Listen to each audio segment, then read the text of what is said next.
সুপ্রিয় দর্শক, স্বাগত জানাচ্ছি। মধ্যপ্রাচ্য দীর্ঘদিন ধরে সংঘাতপূর্ণ অঞ্চল হিসেবে পরিচিতি পেয়েছে। বিশেষ করে ফিলিস্তিনিদের জীবন সংকটময় পরিস্থিতির মধ্য দিয়েই যাচ্ছে। কি রাত কি দিন, সবসময় আতঙ্কের মাঝে সময় পার করছেন এখানকার নাগরিকেরা। ইসরায়েলের হামলায় গাজা জ্বলে পুড়ে শেষ হয়েছে। প্রতিরোধ করার মতো যেন দুনিয়াতে আর কেউই নেই। এমন পরিস্থিতির মাঝে হুতিরা বুক চিতিয়ে লড়াই করে যাচ্ছে। প্রশ্ন হচ্ছে, হুতিরা কি পারবে গাজার প্রতিশোধ নিতে? হুতির নাম শুনলেই আতঙ্কে দম বন্ধ হয়ে যাচ্ছে ইহুদিদের। কিন্তু কেন ইসরায়েলিদের মাঝে এই আতঙ্ক বিরাজ করছে হুতিদেরকে ঘিরে? আবার এই হুতিরা কারা? তারা কেমন করে এমন বৈশ্বিক মাত্রা পেল? এসব প্রশ্নের উত্তর নিয়ে সাজিয়েছি এবারের পর্ব। বিস্তারিত জানতে পুরো ভিডিওটি দেখুন। দর্শক, চলুন চলে যাই মূল ভিডিওতে।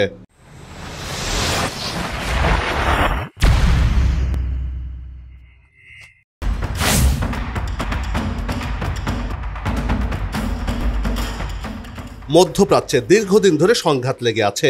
এখানকার রাজনৈতিক, ধর্মীয় ও অর্থনৈতিক দ্বন্দ্বগুলোর ইতিহাস হাজার বছরের পুরনো। এ অঞ্চলের একটি গুরুত্বপূর্ণ দেশ ইয়েমেন।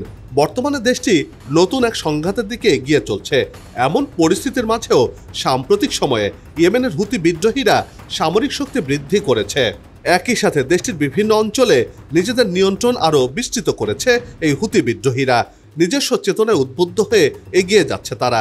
একদিকে যখন গাজায় আধা বৈধ রাষ্ট্র ইসরায়েল মানুষ নিধনের খেলায় মেতেছে, তখন এই হুতি বাহিনী তার জবাব দিচ্ছে।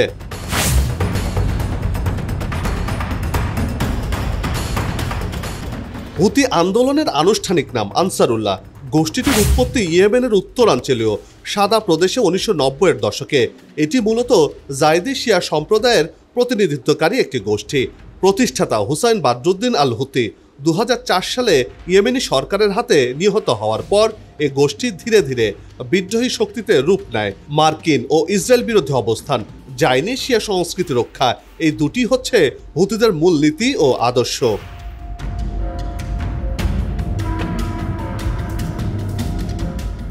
লোহিত সাগরে ড্রোন, ব্যালিস্টিক মিসাইল আর মোবাইল লঞ্চার দিয়ে হুতিরা এখন এক সামুদ্রিক সাপ হয়ে উঠেছে।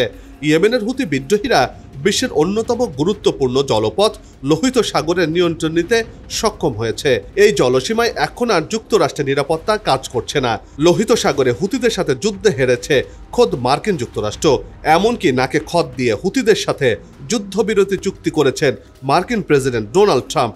এ থেকেই অনুমেয় হুতিরা কতটা শক্তি অর্জন করেছে।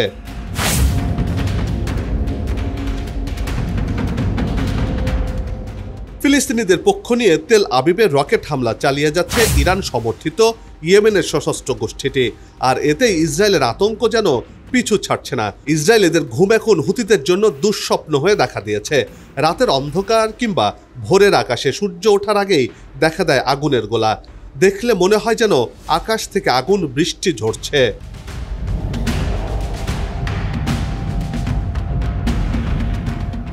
এমন দৃশ্যপট নিয়মিত দেখতে হয় ইসরায়েলিদের। আর আকাশ থেকে আগুন বৃষ্টি নামতে দেখলেই বেজে ওঠে সতর্ক সংকেত সাইরেন। আর অমনি জীবন বাঁচাতে শুরু হয় ছোটাছুটি। সাইরেনের শব্দে ইসরায়েলিরা দিক বিদিক ছুটতে থাকেন। লাখ লাখ ইহুদি জীবন বাঁচাতে নিরাপদ আশ্রয়স্থল বাংকারে অবস্থান নেন। এমন পরিস্থিতির মধ্য দিয়েই সময় পার করছেন ইসরায়েলিরা।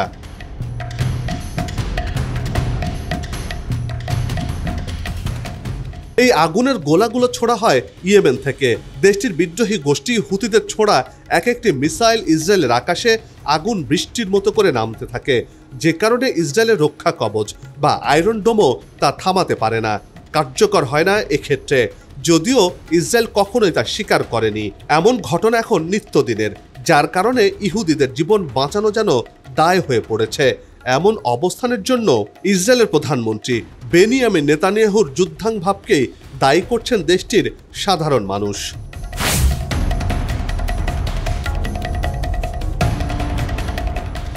অতি ভয়ঙ্কর বিভীষিকাময় অবস্থা বিরাজ করছে ইসরায়েল জুড়ে। সপ্তাহে 7 দিন জুড়েই ইসরায়েলে সাইরেন বেজে ওঠে। আতঙ্কের মাঝে সময় পার করছেন ইসরায়েলিরা। কেঁপে উঠছে তেল আবিব সহ ইসরায়েলের বন্দর শহর। এমনকি তেল আবিবের প্রধান বিমানবন্দর বেন গুরিয়ন বিমানবন্দরেও নিয়মিত হামলা চালাচ্ছে হুতিরা। এতে করে বিমানবন্দরের কার্যক্রম বিঘ্নিত হচ্ছে, সাইরেনের শব্দে মানুষ আতঙ্কিত হয়ে পড়ছে। এক্ষেত্রে শুধু ইসরায়েলি না, ইসরায়েলে ঘুরতে আসা মানুষজনও আতঙ্কে পড়েছেন। জীবন বাঁচাতে ছুটতে হয় তাদেরকে বাংকারের নিচে।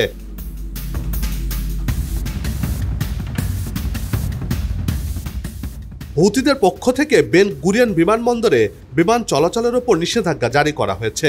এই নিষেধাজ্ঞা অমান্য করে কেউ বিমান চলাচল করলে ভবিষ্যতে আরো কঠোর পদক্ষেপ নেওয়া হবে বলে ফের হুঁশিয়ারি দিয়েছে হুতি গোষ্ঠী। বেসামরিক বিমানে হামলা হলে এর দায়ভার হুতিরা নেবে না বলেও হুঁশিয়ারি তাদের। এখন প্রশ্ন উঠছে, আদৌ কি হুতিরা গাজার বদলা নিতে পারবে? দর্শক, এবার চলুন সেই প্রশ্নের সমীকরণ মেলানো যাক।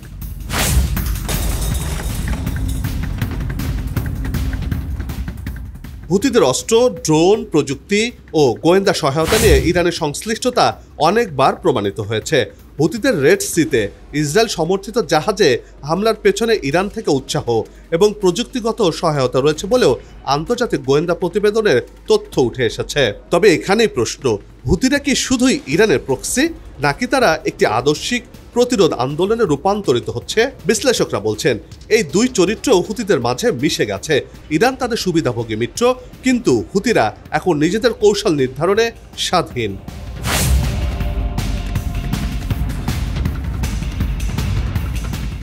হুতিরা ইরানের সরাসরি রাজনৈতিক ও সামরিক সহায়তায় অত্যাধুনিক ক্ষেপণাস্ত্র, ক্রুজ মিসাইল, আত্মঘাতী ড্রোন ও সাইবার হামলার প্রযুক্তি অর্জন করেছে। তারা দক্ষিণ সৌদি আরবের বিভিন্ন তেল স্থাপনা, বিমানবন্দর ও সেনা ঘাঁটিতে হামলা চালিয়ে কার্যকরভাবে নিজেদের সামরিক সক্ষমতা প্রদর্শন করেছে। সেই সাথে নিয়মিতভাবে ইসরায়েলে মিসাইল হামলাও চালাচ্ছে তারা। অন্যদিকে হুতিদের কাছে নতি স্বীকার করে যুদ্ধবিরতিতে যেতে বাধ্য হয়েছে মার্কিন যুক্তরাষ্ট্র।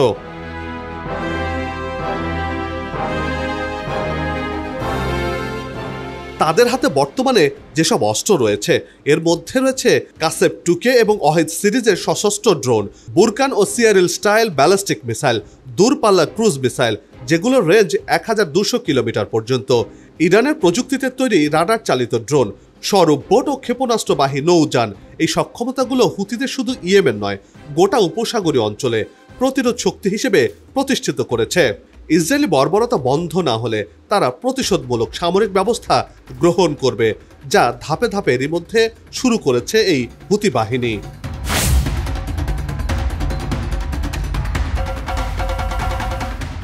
হুতি গোষ্ঠী এখন পর্যন্ত ইসরায়েলকে লক্ষ্য করে অন্তত 50টিরও বেশি ড্রোন ও ক্ষেপণাস্ত্র হামলার দাবি করেছে। বেশিরভাগ হামলা রেড সি বা ইসরায়েলের দক্ষিণাঞ্চল দিক দিয়ে করা হয়েছে, যার মধ্যে রয়েছে বেন গুরিয়ন আন্তর্জাতিক বিমানবন্দর, এলাত বন্দর ও আশদোদ, ইসরায়েলি সামরিক ঘাঁটি ও রাডার সাইট। এই হামলা ঠেকাতে ইসরায়েল ও যুক্তরাষ্ট্র মিলে রেড সি জোট তৈরি করেছে, যার মধ্যে হুতি নিয়ন্ত্রিত এলাকায় পূর্ব সতর্কতা এবং ক্ষেপণাস্ত্র প্রতিরক্ষা ব্যবস্থা স্থাপন করা হয়েছে। তারপরও হুতিদের ছোড়া ক্ষেপণাস্ত্র ঠেকাতে ব্যর্থ হচ্ছে ইসরায়েল। তবে হুতিরা মাঝে মাঝে এমন প্রযুক্তি ব্যবহার করছে যা ইসরায়েলের আয়রন ডোম ও ডেভিড স্লিং প্রতিরক্ষা ব্যবস্থাকে পাশ কাটিয়ে লক্ষ্যবস্তুতে পৌঁছাতে সক্ষম হচ্ছে। তাদের ব্যবহার করা ড্রোনগুলোর মধ্যে অনেকগুলোই অনেক নিচ দিয়ে দীর্ঘ পথ পাড়ি দিতে পারে, যার ফলে রাডারকে এড়িয়ে চলা সম্ভব হচ্ছে। এর ফলে হুতিরা ইসরায়েলে হামলা চালিয়ে ব্যাপক আকারে সফল হচ্ছে।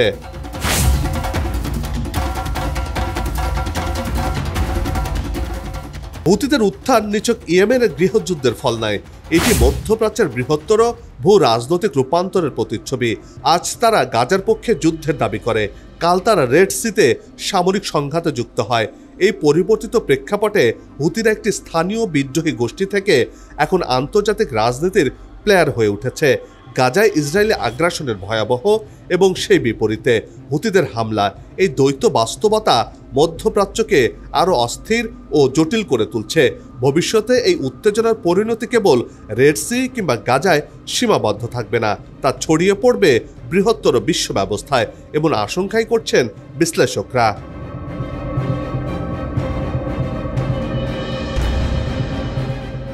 ইয়েমেনের স্পষ্ট বার্তা, যতক্ষণ না ইসরায়েল গাজায় স্থল ও বিমান হামলা বন্ধ করে এবং অবরোধ তুলে না নেয় ততক্ষণ পর্যন্ত তাদের অভিযান থামবে না। ইসরায়েলে লাগাতার হামলা করে একদিকে হুতিরা তাদের লক্ষ্য পূরণ করতে পারছে বলে মনে করছেন বিশেষজ্ঞরা। তারা বলছেন ইসরায়েলকে হুতিরা চেপে ধরেছে, যেভাবে আমেরিকাকে লোহিত সাগরে চেপে ধরেছিল সেভাবে। এখন প্রশ্ন হচ্ছে যুক্তরাষ্ট্র কিভাবে সামলাবে এই সমন্বিত প্রতিরোধ। কারণ একদিকে রেড সি অঞ্চলে মার্কিন প্রভাব কমছে, অন্যদিকে ড্রোন ও গোয়েন্দা প্রযুক্তির বিশ্বাসযোগ্যতাও প্রশ্নের মুখে পড়েছে। হুতিদের এই ধারাবাহিক সাফল্য শুধু মধ্যপ্রাচ্যের নয়, পুরো বৈশ্বিক প্রতিরক্ষা কাঠামোর ওপর চাপ তৈরি করছে বলেই মনে করছেন বিশেষজ্ঞরা।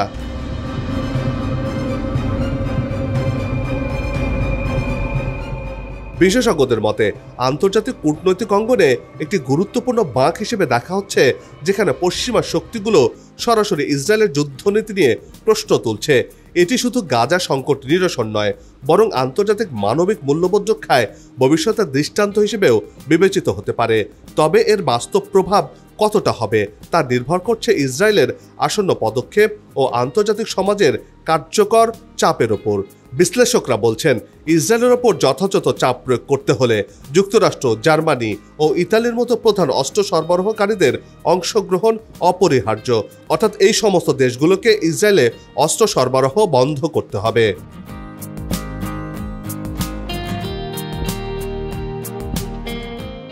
বন্ধ হোক যুদ্ধ, বিগ্রহ, হানাহানি, শান্তিময় হোক বিশ্ব, এমন প্রত্যাশা রেখে পর্ব থেকে বিদায় নিচ্ছে। তবে যাবার আগে সে একই অনুরোধ, যেখানে সেখানে ময়লা আবর্জনা ফেলবেন না, পরিবেশের ক্ষতি করবেন না, অযথা হর্ন বাজাবেন না, আপনার দেশে সৌন্দর্য রক্ষায় পোস্টার লাগানো থেকে বিরত থাকুন। যদি চ্যানেলটিতে নতুন হয়ে থাকেন, ভিডিওটি ভালো লাগে, তাহলে চ্যানেলটি সাবস্ক্রাইব করে ভালোবাসা আবদ্ধ করবেন। ভালো লাগা না লাগার বিষয়টি কমেন্টে লিখে জানাবেন। কি ধরনের ভিডিও দেখতে চান তাও জানানোর অনুরোধ রইল। আগামীতে আবারও হাজির হব নতুন কোনো খবরের বিশ্লেষণ নিয়ে। নিজে ভালো থাকুন, দেশকে ভালো রাখুন, আর আমাদের সাথেই থাকুন। ধন্যবাদ।